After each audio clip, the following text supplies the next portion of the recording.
Muchísimas gracias. Gracias, Teresa, por la invitación y sobre todo gracias a Lourdes, que siempre está pendiente de unirnos a todos y de traernos a esta verdadera misión, la más importante, la que es trascendente. Y sobre todo a Monseñor Maggi, que no sé si creo que se nos fue, pero siempre el cariño de haberme traído a este espacio. Yo quisiera empezar nada más mencionando que para todos nosotros en medio de estos momentos que parecerían eh, desesperanzadores, cuando nuestro país parece no salir de estos procesos cíclicos de desesperanza, de problemas. Hay que siempre entender que la buena noticia es que desde las necesidades espirituales que tiene el país, el pueblo que aquí habita, siempre se ha mirado al cielo para buscar esa esperanza, para buscar el camino. Y me parece que es interesante empezar la charla de hoy entendiendo lo que fue este Congreso Eucarístico Internacional desde la perspectiva de que nuestro país está consagrado al corazón de Jesús y al Inmaculado Corazón de María. Y digo esto porque cuando se da la idea de consagrar a nuestro país al Sagrado Corazón de Jesús, por sugerencia en ese momento al presidente Gabriel García Moreno por parte del padre Manuel Proaño, quien era en ese momento director nacional del Apostolado de Oración, eh, hay un cruce de cartas y en una de esas cartas, y yo lo decía en la inauguración del Congreso Eucarístico, hay, hay una respuesta del presidente García Moreno donde con mucha sinceridad le dice, y será, padre Proaño, que es del Ecuador una ofrenda digna del corazón del hombre de Dios. Le pregunta si reina la justicia en el país, si reina la paz en las familias y la unidad de los ciudadanos, y también si reina el fervor en los templos.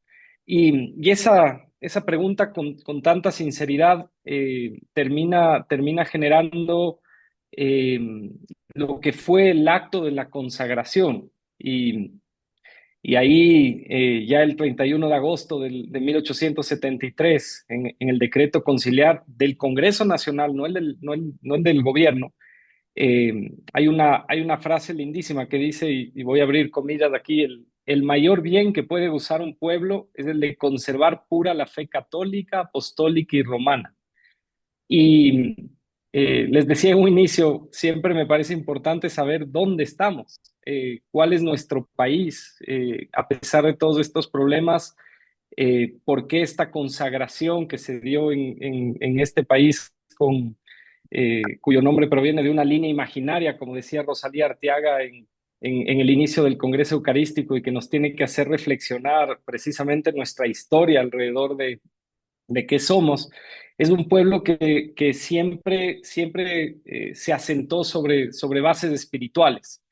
Y a raíz de eso, el Ecuador tuvo el primer Congreso Eucarístico Nacional del mundo. En el mismo año 1886 se desarrolla en Quito el primer Congreso Eucarístico que haya existido en la historia de la Iglesia, y ese fue el fuego que después llevó a un primer Congreso Eucarístico Mundial, y por eso el Papa en su momento decide, en base a otros elementos, pero sobre todo a entregarle al Ecuador el Congreso Eucarístico Internacional.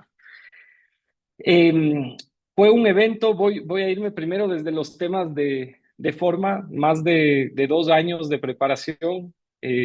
Yo tuve la bendición de haber estado en el equipo organizador antes de que se den las elecciones del 2021, y cuando ganó el presidente Lazo y posteriormente me dio el honor de ser canciller de la República, tuve que salirme y pasar al otro lado de la organización.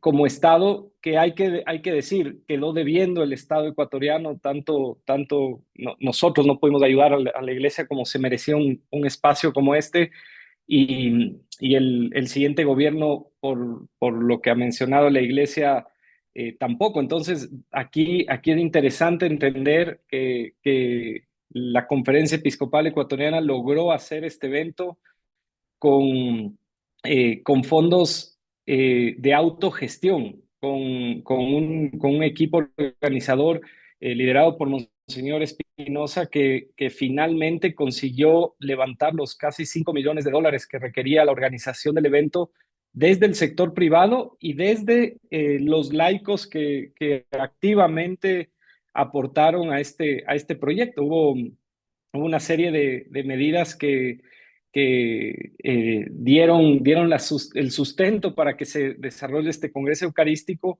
como por ejemplo se hizo un proceso donde se adhirió $1 a los libros de la catequesis a nivel nacional y eso logró casi el 40% del financiamiento del Congreso.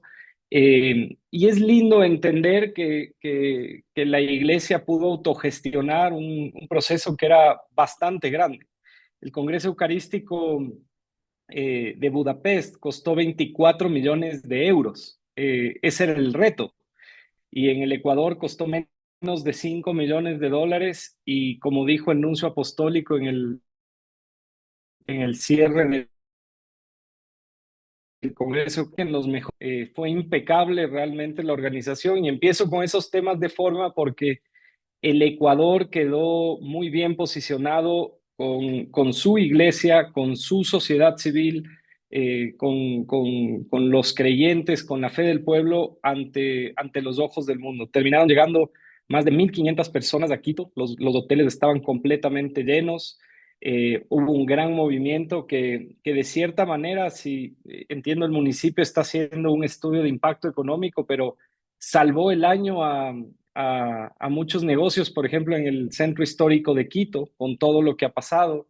Es decir, fueron días de mucho movimiento con un mega evento como centro de la dinámica económica y social de nuestra ciudad. Y pasando de los temas de forma a los temas de fondo, lo interesante de este Congreso Eucarístico en su forma de organización es que eh, se tomó la decisión y Monseñor Espinosa, junto con los equipos del Congreso Eucarístico de la Santa Sede, decidieron que exista mucha participación de laicos, algo que no había pasado en congresos eucarísticos anteriores, que básicamente era una especie de seminario, de congreso para sacerdotes, para obispos, para cardenales, y la presencia de laicos le dio toda una visión distinta al Congreso Eucarístico, puesto que arrancó el Congreso con un simposio que duró 3 días con muchas reflexiones de laicos, con la participación de ponentes, inclusive de otras creencias, pero que finalmente dieron un inicio bastante espiritual y fuerte y de contenidos a lo que fue ya el inicio del Congreso Eucarístico de manera oficial. El Congreso Eucarístico tenía una metodología diaria donde se fueron tratando algunos temas. Algunos temas específicos. El primer día se basó en una temática del mundo herido, este mundo que hoy vemos lleno de guerras, lleno de problemas como una fuerte crisis migratoria que ha traído grandes fenómenos, no, o sea, sociales, culturales, en muchísimos territorios, especialmente en Europa y en Sudamérica, sobre todo por las crisis migratorias africanas, musulmanas, y en el caso de Sudamérica, por la gran crisis migratoria venezolana. Y el primer día, a través de esa temática del mundo herido, se logró entender o identificar cuáles eran las heridas que existían en la sociedad y cómo afrontar la perspectiva de la fraternidad a la que me referiré más adelante en, en estos momentos. Fue muy interesante analizar este momento de guerra, un momento que muchas veces nos parece una guerra bastante lejana, la de Rusia y Ucrania, pero que ya dura cerca de 2 años. Y por el otro lado, lo que está pasando en Israel y Gaza, y sobre todo en Tierra Santa, que para nosotros los católicos debería despertar una preocupación especial, pero vivir en un mundo pospandémico con dos guerras de gran escala nos genera yo diría, una necesidad de reflexión sobre lo que está pasando. Y segundo, lo que les mencionaba de las heridas de la migración. Estuvo aquí la directora de la oficina del Ministerio Hispano de Estados Unidos que reflexionó sobre lo que es esta crisis migratoria y cuáles son los desafíos para desde la fraternidad entender este fenómeno. Eh, luego hubo un día dedicado a la Eucaristía, a la transfiguración del mundo y, y aquí sobre todo fueron aspectos teológicos, eclesiales de esta temática, pero lo interesante son los testimonios de laicos que fueron participando al final de cada jornada o al final de cada charla, donde se entregaban temas bastante prácticos, vivencias, testimonios que eran reales de personas a la luz de la Eucaristía y a la luz de la fraternidad. Eh, el siguiente día se enfocó el Congreso en lo que fue la Iglesia Sinodal, lo que significa esta Iglesia Sinodal, donde quizás más allá del enviado especial del Papa, Monseñor Porras, que vino desde, vino como enviado del Papa. Él fue obispo en Venezuela, en la época del chavismo, además, una persona que fue perseguida. Para este día, el invitado más importante era el cardenal Mauro Gambetti, que fue el vicario general o es el vicario general de su santidad en la Ciudad del Vaticano. Y, y él dio una charla muy profunda sobre lo que significa esta iglesia sinodal, las necesidades de tener esta iglesia donde sobre todo, a la luz de la Eucaristía, existe esta fraternidad en el mundo, entender bien lo que significa ese milagro eucarístico y la base de la iglesia sinodal. Ese día el cardenal Gambetti también abrió un espacio a la noche hacia la sociedad civil. Él dio una charla fuera del espacio del Congreso Eucarístico, precisamente en la UDLA en Quito, que fue también maravilloso. Estuvo lleno. Hay que entender, estuvieron llenos todos los eventos durante todos los días del Congreso Eucarístico. Fue bastante positivo, pero los eventos también fuera del Congreso Eucarístico, fuera de la agenda, estuvieron llenos en su totalidad, algunos que se fueron desarrollando. Eh, Me salto de ahí al penúltimo día, que fue quizás uno de los puntos más altos del Congreso Eucarístico, que fue la procesión eucarística. ¿Y por qué fue interesante esto? Porque al final se cerró una semana con una procesión donde la fe del pueblo ecuatoriano se la vio en las calles. Se calculan más de 10.000 personas en la procesión eucarística, con muchos grupos de laicos que se organizaron desde hace muchos meses para poder diseñar sus alfombras de flores. Una procesión que a los invitados internacionales les mostró lo que mencionaba en un principio, esta fe de un pueblo consagrado al corazón de Jesús y al corazón de María, que no en vano llevan al Ecuador a pensar como un pueblo especial, un pueblo que tiene una misión trascendente en el mundo y que a veces no la encontramos, pero esa fe se ve en medio de cualquier coyuntura negativa como uno de los elementos más importantes de nuestra sociedad.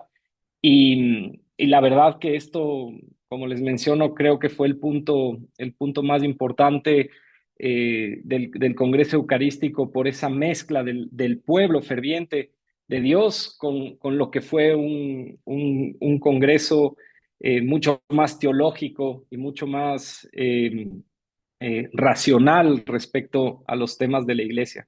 Y por último, el cierre con la misa campal, que como ustedes conocen, generalmente asiste el Papa al cierre del Congreso Eucarístico. En esta ocasión no lo hizo por una mezcla de su edad y otro viaje que tuvo al mismo tiempo, pero de todas maneras la Eucaristía de clausura fue un momento también con más de 20,000 personas en el templo abierto que se armó en el Parque Bicentenario, con un gran rating en la televisión ecuatoriana. La misa fue transmitida para el mundo por EWTN y para el Ecuador por Teleamazonas. Y lo lindo de todo esto es que tanto la misa de inicio como la misa de cierre tuvieron un rating bastante alto. Eh, yo quiero mencionar un poco mis criterios más hacia lo que nos deja ya el contenido, lo de fondo de este Congreso Eucarístico. Y creo que el hecho de haber elegido a la fraternidad por parte del Papa Francisco, porque fue una idea de él, de lo que se entiende del pedido de que esta sea la temática del Congreso Eucarístico. eh, es importante mencionar que pocas veces en la historia de la humanidad ha habido una realidad de tanta conflictividad y división, más allá de que históricamente tenemos una sociedad que ha pasado y ha vivido guerras, conflictos, los puntos que hoy nos hacen reflexionar sobre lo que está pasando en el mundo nos traen inclusive a una realidad de nuestro país donde en mi opinión, y lo he escrito varias veces y lo he manifestado, fruto en primer lugar, lo que fue la revolución liberal después del gobierno de Gabriel García Moreno y esta especie de autodenominada nueva revolución liberal o la revolución ciudadana, tomando al mismo personaje de Eloy Alfaro como uno de los referentes para lo que vivimos en la actualidad del 2007 al 2017, nos trajo una división que parecía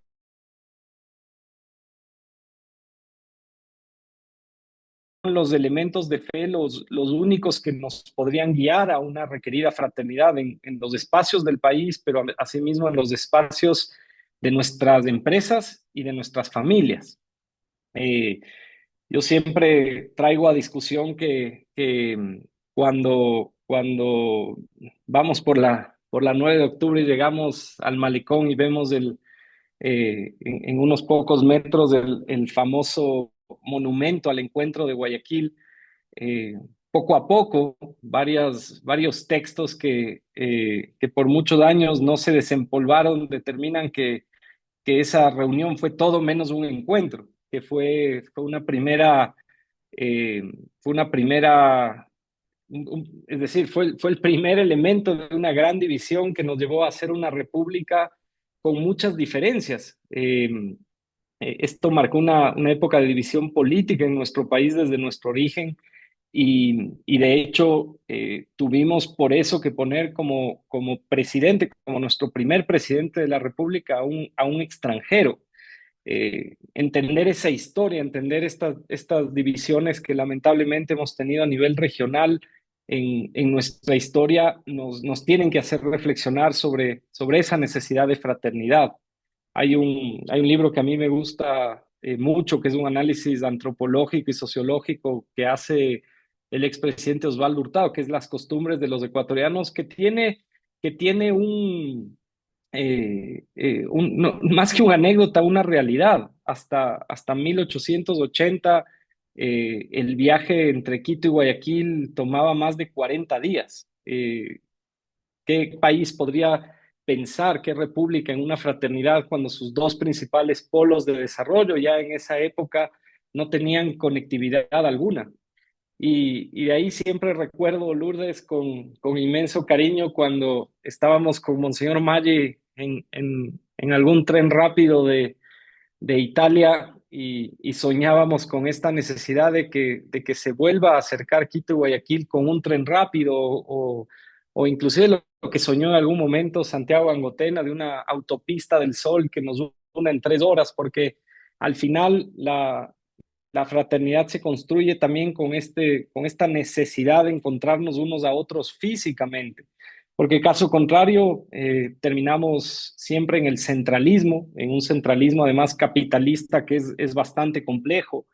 eh, nos tiene que hacer reflexionar esta necesidad de fraternidad o la división existente en que se necesita de suma urgencia un cambio en la estructura de gobierno que nos acerque mucho más. En algún momento pensábamos en el federalismo, por ejemplo, algunas personas, pero muchas veces con problemas como el narcotráfico, esas no son soluciones, ya no son soluciones reales o actuales, pero eh, creo que uno de los retos que tenemos como país y que en los que este Congreso Eucarístico, cuyo tema fue la fraternidad, nos tiene que ayudar es en precisamente acercar a nuestro país a una fraternidad sin regionalismo.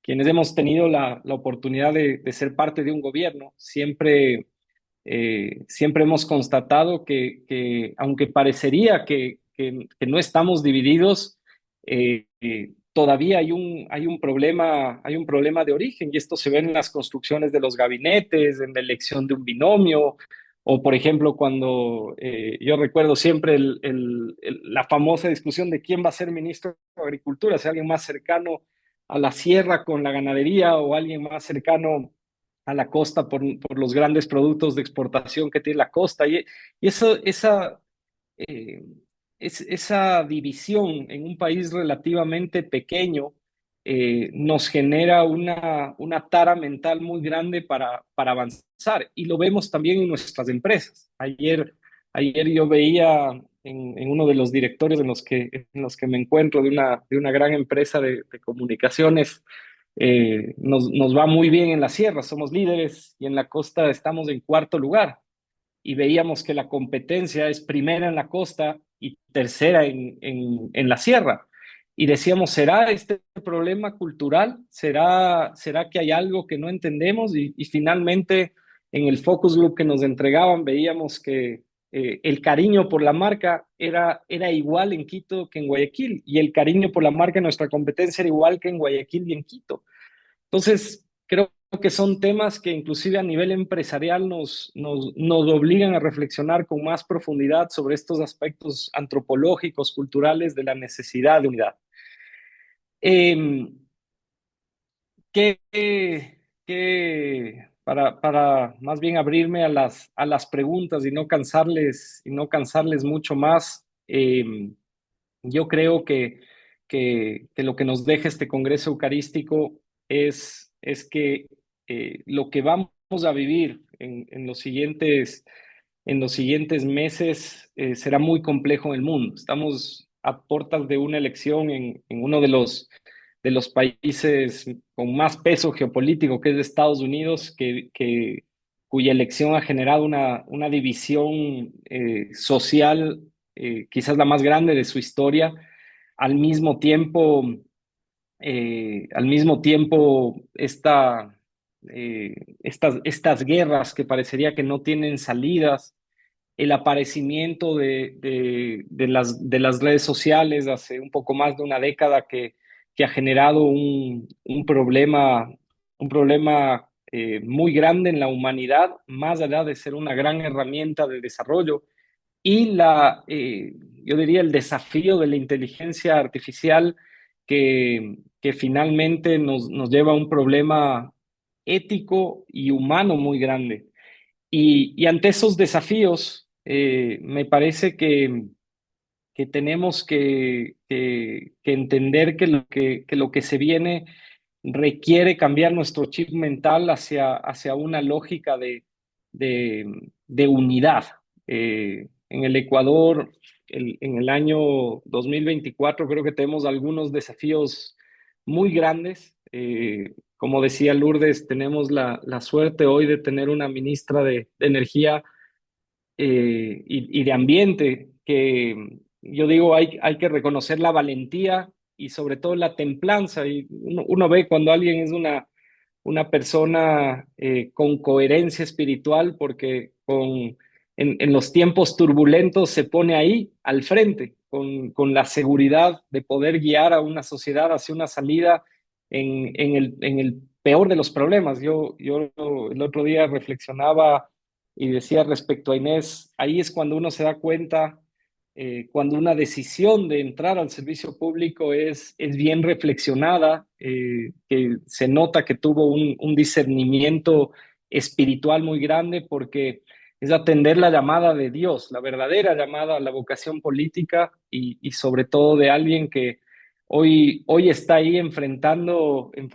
este monstruo, esta difícil coyuntura, pero lo hace con prudencia y una templanza que solo nos puede llevar a una solución inmediata, y eso hay que pedir y apoyarla abiertamente.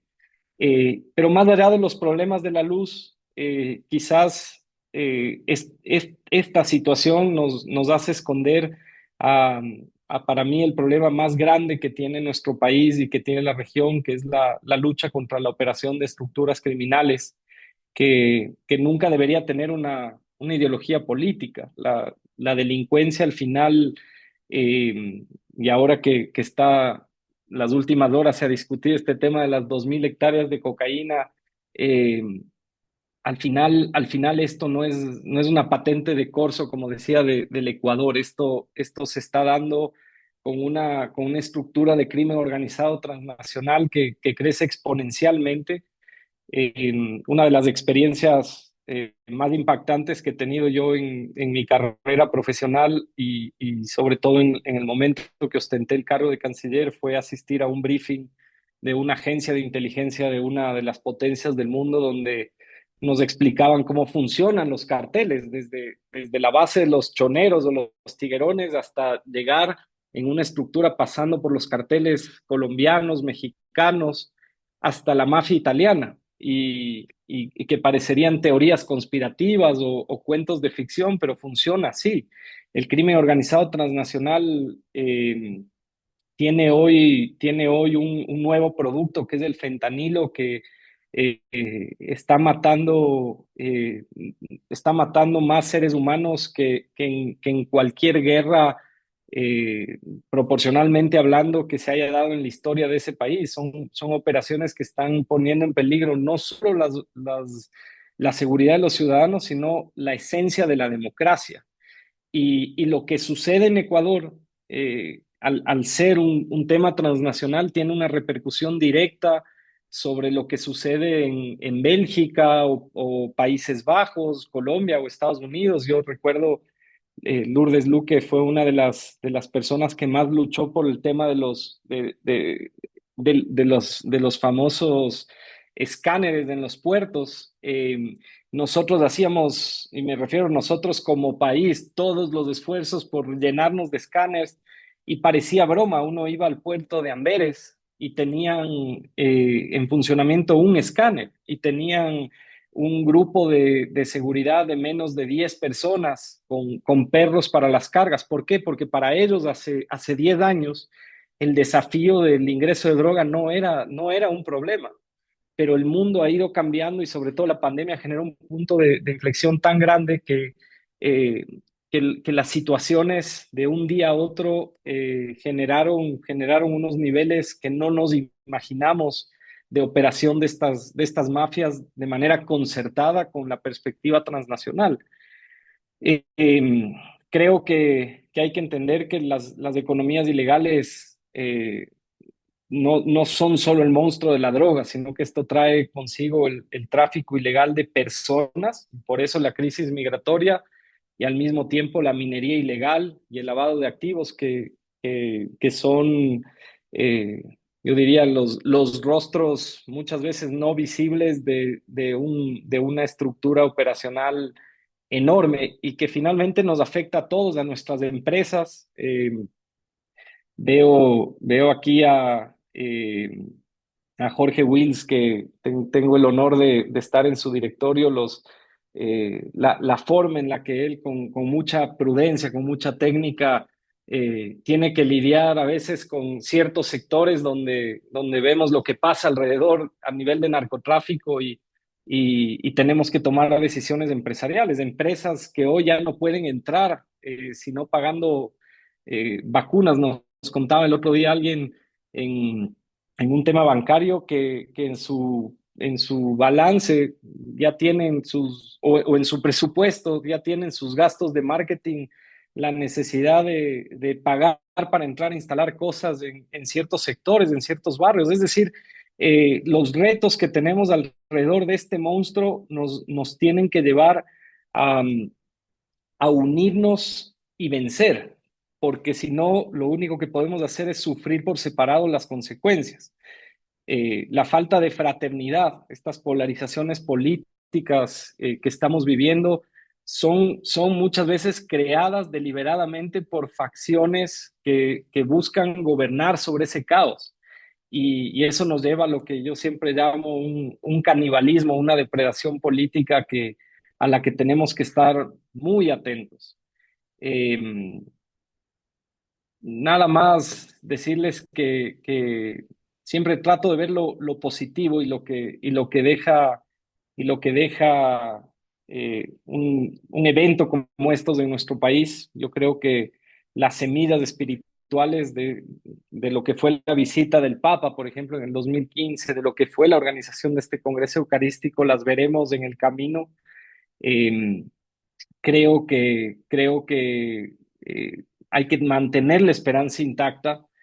Nuestro país, como mencionaba, siempre ha mirado al cielo para encontrar su norte y esta vez no podemos dejar de hacerlo. El Ecuador tiene ventajas comparativas y competitivas que son únicas, que lo proyectan al futuro con gran esperanza. Yo siempre menciono que nuestra posición ecuatorial y la distancia al sol nos permiten tener las mejores flores, el mejor cacao, los mejores camarones del mundo. La innovación que ha hecho el sector camaronero lo ha llevado a ser el primer exportador del mundo.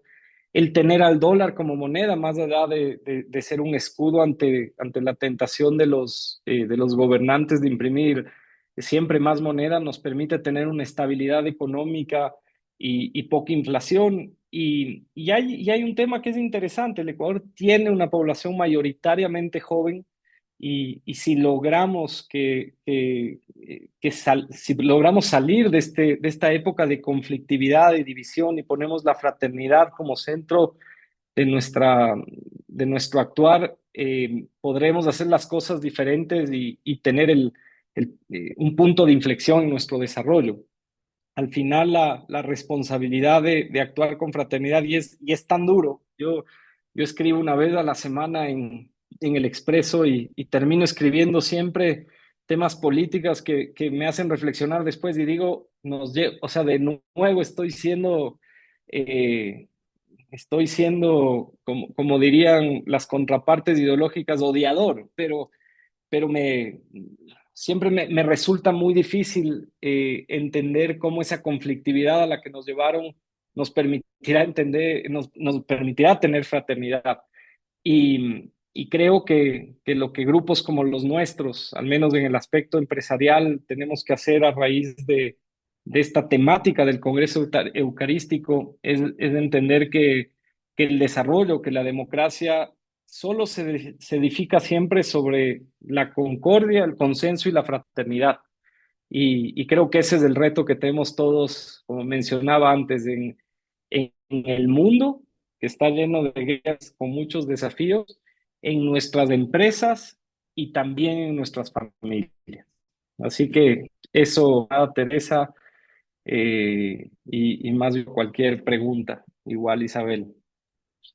Claro que sí, Juan Carlos. Bueno, tú has hecho un enfoque general, pues desde los detalles de la organización del Congreso y un poco también viendo la perspectiva que estamos viviendo aquí en el país, ¿no?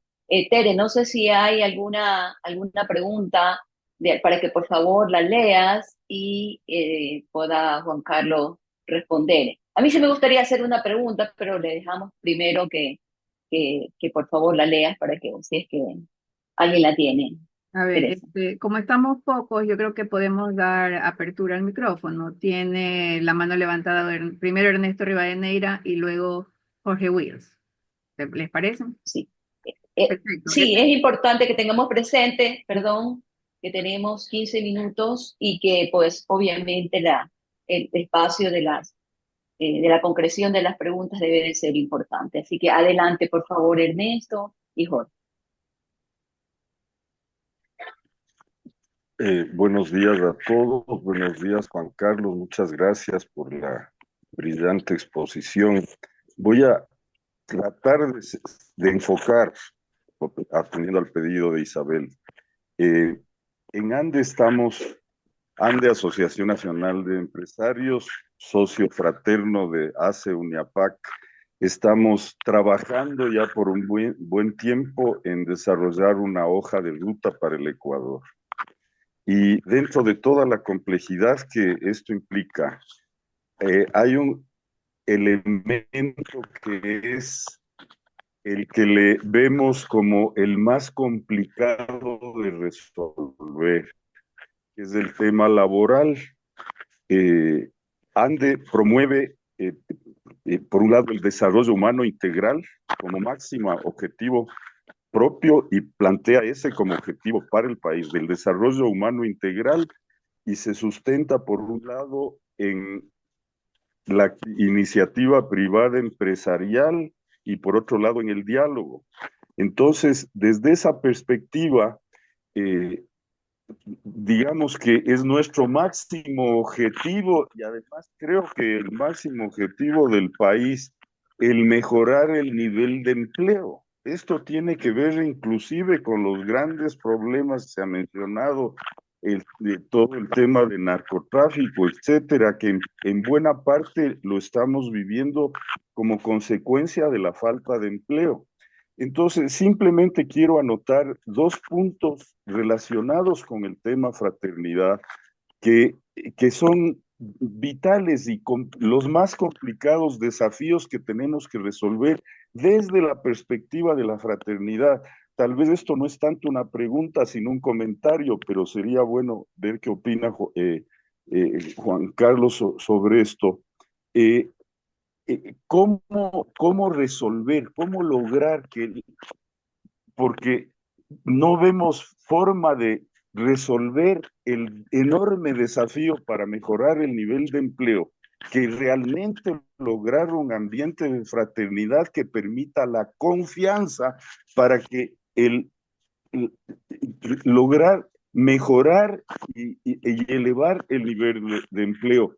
Y anoto que otro elemento que es importantísimo para el país, también relacionado con fraternidad, es el problema indígena. He tratado de ser esencial y hasta ahí simplemente comparto estas ideas en plan de comentario, también de pregunta a Juan Carlos. Gracias. Gracias, Ernesto. Voy solo a anotarlo, a empezar por lo último, el tema indígena, que no hay que abordarlo como, como un problema, sino como una realidad de un país que tiene una multiculturalidad, una pluriculturalidad desde su origen. En el inicio del simposio, que tú estuviste en esa charla en la que estuvimos muchos laicos y estuvo Rosalía Arteaga, estuvo el historiador Gonzalo Ortiz y estuvo una alta líder dirigente indígena que compartió su cosmovisión. Y ella explicó la fraternidad desde algo que es sumamente importante, que es la educación, la necesidad de entender que las comunidades indígenas tengan su propio proceso de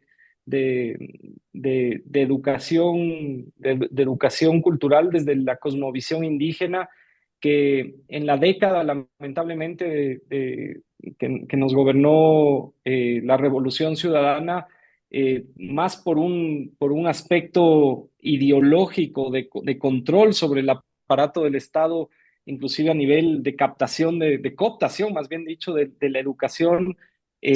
Se abolió la educación intercultural bilingüe. Y, esa es una de las necesidades de reflexión y decía ella, para encontrar fraternidad, de respetar los procesos de cosmovisión indígena. Y creo que esa es una de las reflexiones que tenemos que hacer. Luego, entre paréntesis, veo que se ha conectado Inés, y solo mandarle el mensaje, si nos está escuchando, de que aquí tiene un equipo que le apoya y que reza por ella muchísimo, y agradecerle de corazón el que haya tomado este reto.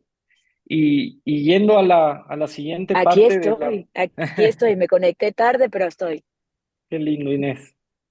Rezamos mucho por ti. Y yendo a la reflexión que hacías, Ernesto, eso es lo que tendríamos que hacer. Qué lindo sería que desde UNIAPAC, que desde la Asociación de Empresarios más de Quito, se Ande, pueda, de Ande, tengamos esta visión país. Creo que Corpey ha trabajado muchísimo en esa visión país, y que podamos entender la fraternidad como el vínculo hacia la generación no solamente de empleo, sino de un nuevo sistema de fraternidad en el país a nivel social.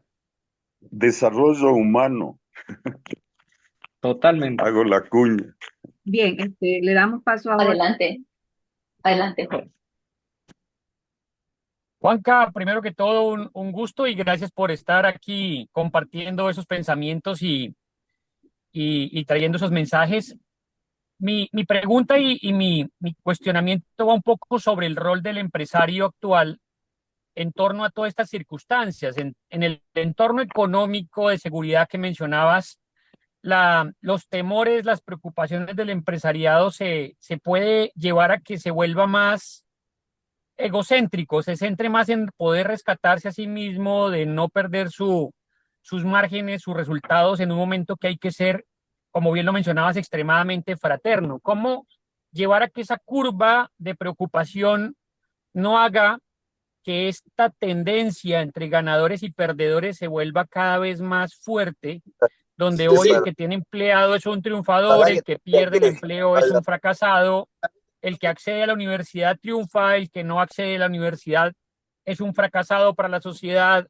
Ayer en una conferencia espectacular, un congreso de dignidad y derecho, veíamos la entrada de la eutanasia, donde la vida es descartable y donde ya las oportunidades para encontrar un camino para un mejor vivir es algo utópico ya, o aceptado, en que es preferible que la persona se muera porque ya, entre comillas, no genera valor. ¿Cómo llevar eso al mundo empresarial?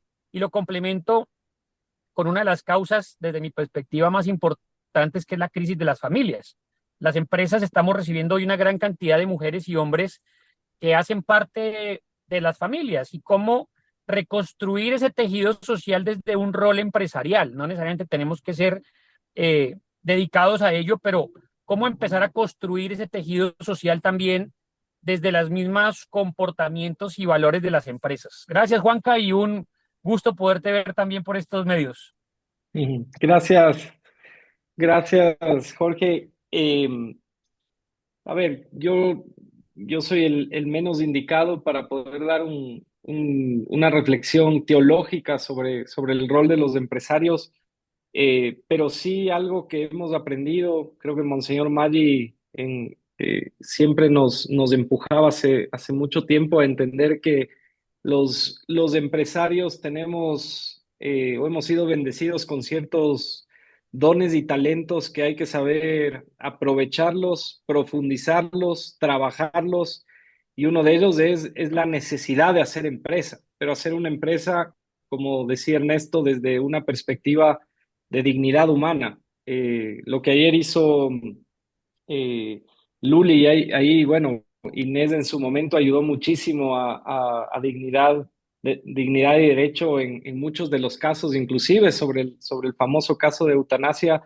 Es precisamente yo le decía a Luli Maldonado esta mañana la visión de ser coherente con los principios, de luchar contra una corriente social que nos lleva hacia una superficialidad única en todos los aspectos de la vida, y eso también tenemos que hacerlo en nuestras empresas. El mundo, especialmente, creo yo, el capitalismo extremo nos llevó a tener una visión muy enfocada en la visión mercantilista, en la visión del capital, y nos olvidamos que como empresarios nuestros dones y talentos deben estar enfocados en generar empleo, pero a través de esa generación de empleo, más allá de, como dice el Papa, y muchos lo consideran a él comunista por decir que el empresariado tiene que tener una visión justa de la dignidad humana de sus trabajadores, de pagarles bien, de pagar impuestos, de saber que finalmente cada colaborador que trabaja en nuestra compañía tiene un plan de vida y que el rol como empresario tiene que ser, en mi opinión, generar que ese plan de vida sea una trascendencia hacia Dios. No necesariamente evangelizar en nuestras empresas, pero sí con nuestro propio ejemplo, poder ratificar esos principios de dignidad humana, de coherencia en una familia unida, en una familia que es la base finalmente del desarrollo de la sociedad, y eso es solo el ejemplo. Yo tengo este concepto desde hace mucho tiempo y recuerdo cuando viajábamos en Italia, hablábamos con Lourdes de la ejemplaridad pública, que es un concepto filosófico de un filósofo español que se llama Javier Gomá, que dice que la fuerza del ejemplo del líder, y no solamente en un estado, en un gobierno, sino en la familia, en la empresa, es mucho más fuerte que cualquier otro concepto, eh, cualquier otro elemento, perdón, de desarrollo en cada institución. Entonces, creo que hoy más que nunca, hablábamos antes de empezar esta charla con Teresa, eh, que a veces nosotros tenemos una posición de privilegio en los mismos cortes de electricidad que vivimos, porque eh, tenemos que entender, al igual que pasó en la pandemia, que nuestro rol como empresarios hoy es entender cada historia de vida de las personas a las que los cortes de luz, por ejemplo, les está generando muchos más problemas que podríamos tener nosotros. Y creo que esa humanidad es la que no se debe perder y sobre todo entender, como decía antes, que nuestro rol es ayudar a esos proyectos de vida de cada colaborador nuestro. Así es, Juan Carlos. Y efectivamente, yo también tenía una pregunta cuando tú mencionaste lo de que habían ido a dar una cátedra a la UTLA, ¿verdad? A la universidad, que también habían tenido acogida. Y como decimos en Schoenstatt, la resultante creadora de lo que hacemos, a veces nos exige como que esa semilla para que crezca y dé fruto. ¿Han pensado en algún momento que este Congreso Eucarístico se cree alguna cátedra en la universidad, como la que nosotros estamos promoviendo y haciendo las gestiones con Héctor Yepes y la UES, o alguna otra actividad como fruto del Congreso Eucarístico que ustedes estén gestionando? Cuéntanos algo de eso. Bueno, mi rol en la UDLA es ser parte del Consejo de Regentes desde hace ya casi 12 años. Y lo interesante, no solo de esta universidad, sino que pasa en la UES también, por supuesto, es que se ha empezado a poner al humanismo como uno de los conceptos bases de la educación. Lo que dijo aquí el cardenal Gambetti fue precisamente el rol que tiene que tener en la educación la dignidad humana y la fraternidad, y creo que desde la perspectiva humanista de entender eh, el rol de la universidad, el rol de la educación, es vital. La universidad tiene su origen en esta necesidad de la búsqueda de la verdad, y la mayoría de universidades hoy en el mundo han olvidado ese origen de la universidad y nos han llevado a ser una fábrica de títulos. Entonces, creo que han hecho varias universidades en el último tiempo de reencontrar ese rumbo, de saber que estos son los espacios de la búsqueda de esa dignidad humana, como en el caso de la UTLA, por ejemplo, decía hace poco el canciller Carlos Larreategui, hay que recordar lo que decía Platón de la persona dentro de la cueva en ese momento de la historia. Y hoy las redes sociales, la tecnología nos puede llevar a ser esa cueva de, como dice el filósofo Byung-Chul Han, tener una superficialidad tan grande donde el mundo y sobre todo las nuevas generaciones están enfocadas en la cultura de los likes, en la cultura de lo inmediato, y no salimos de esa cueva para entender que el mundo necesita de personas que cambien que cambien el rumbo de la humanidad. Y eso solo se consigue con la búsqueda trascendente de la verdad y con el humanismo como base. Aquí, por ejemplo, el sábado viene Lourdes, viene Héctor Yepes, vamos a tener el Encuentro Quito, que es la segunda vez que se hace en la universidad con la Fundación Konrad Adenauer, y está basada en los principios de Luigi Giussiani, de lo que es el encuentro de Rimini, que Monseñor Maggi siempre nos hablaba, y se trata, con la visión que ha tenido el representante de la Konrad Adenauer, de generar unas jornadas de reflexión social alrededor de la búsqueda de la verdad. Y eso es interesantísimo, que en espacios como la universidad se desarrollen esas reflexiones. Así que creo que el rol de las universidades poco a poco va retornando a ser este espacio de búsqueda de la verdad. Gracias, Juan Carlos. Bueno, hay una frase que a mí me encanta y que dice San Agustín, que tenemos que tener unidad en lo esencial, libertad en lo secundario y en todo caridad y fraternidad. Y se aplica muy, muy bien en estos momentos. Y te agradecemos a ti y a todos los que se han quedado hasta el final y le pedimos a Lourdes que le haga la entrega del reconocimiento virtual y les dé una palabra de despedida a Juan Carlos. ¿Está por allí Lourdes? Sí, a pesar de todo lo que ha sido todo este desastre de desconexiones, conexiones, aquí estoy finalmente en la oficina. Mi reconocimiento primero a todas los 23, 24 personas que han participado, han permanecido a pesar de que nuestro cerebro en este momento está angustiado por los cortes de energía, por la inseguridad, por la crisis política, económica, pero nos hemos dado tiempo para permanecer y escucharlo a Juan Carlos. Yo quiero resaltar cuatro elementos que Juan Carlos ha mencionado y un tema vital en el cual nosotros como asociación tenemos que enfrentarlo es cómo nosotros podemos defender ese núcleo familiar, la familia. La familia es esencial porque de ahí es donde nosotros tenemos la mejor escuela de la fraternidad. O sea, realmente si nosotros no hemos tenido una familia que incube nuestro sentido de amor, de fraternidad, de caridad, no lo podemos desplegar después a lo largo de nuestra vida. Y en eso nosotros tenemos que ser esa reserva ética, moral, de esos principios que defienden a la familia. ¿Por qué menciono el tema? Porque ayer en la asamblea nuevamente se presentó una modificación al Código Orgánico de Salud para introducir aquellos elementos que van en contra de la familia.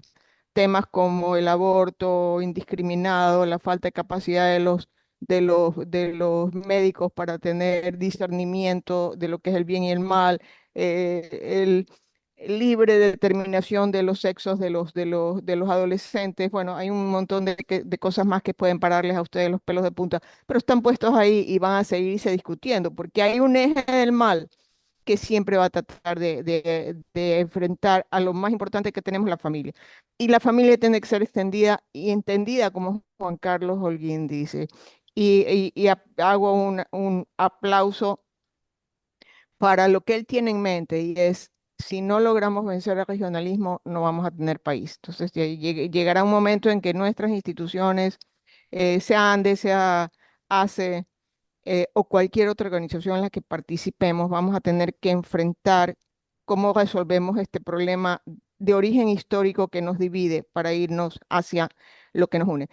Quisiera poner la imagen no sé si está puesta, de la gratitud que le tenemos a Juan Carlos. Se me hace muy difícil darle las gracias a Juan Carlos, primero porque hay dos personas que yo los considero como que si fueran hijos míos. Yo siempre he hablado, son hijos fuera del matrimonio, tanto Inés Ujú. Manzano, que ya nos dejó por el justamente ejercer con valores, principios y determinación una misión muy difícil como la que le tocó a Juan Carlos también y Juan Carlos Holguín. Y, es difícil para mí, repito, porque primero le doy gracias a Dios por que existe y segundo porque es amigo nuestro. En Ujú. todo caso, aquí está el reconocimiento, Juan Carlos, no te lo voy a leer, ahí está. ACE, quisiera seguir contando contigo siempre. A los que no son miembros de ACE, ya ven por qué deben de ser miembros de ACE. Pues escríbanle Ujú. una notita a ACE y UNIAPAC, vengan. Ojalá Juan Carlos pueda al menos cada 2 meses llamarnos a esta reflexión de unión, fraternidad para un futuro mejor. Y muchísimas gracias, Juan Carlos. Gracias, querida Lourdes, y el cariño es recíproco, y la guía siempre vale la pena. Yo tengo que decir aquí que lo que más valoro de Lourdes es que en su recta intención es, es la persona que a veces nos hace reflexionar de nuestros errores, nos jala las orejas con mucho amor y con la madurez y siempre, digo yo, la buena intención que se necesita. Así que gracias siempre por eso, Lourdes. La corrección fraterna, La corrección influencer. fraterna. Te agradecemos mucho, Juan Carlos, y a todos los que se han quedado hasta el final. Y queremos invitarlo, aprovechar la oportunidad para invitarlos a nuestro encuentro presencial el sábado 30 de noviembre, es verdad, Tere, de No, Ampliento, donde van casi todos los socios y donde contar con nuestro cardenal. Bueno, todavía le digo a Monseñor Luis, yo todavía le digo que tengo que enseñarme, así que los esperamos y ojalá se puedan dar ese tiempo. Muchas gracias a todos. Gracias. Gracias Que a te todos. bendiga. Buenas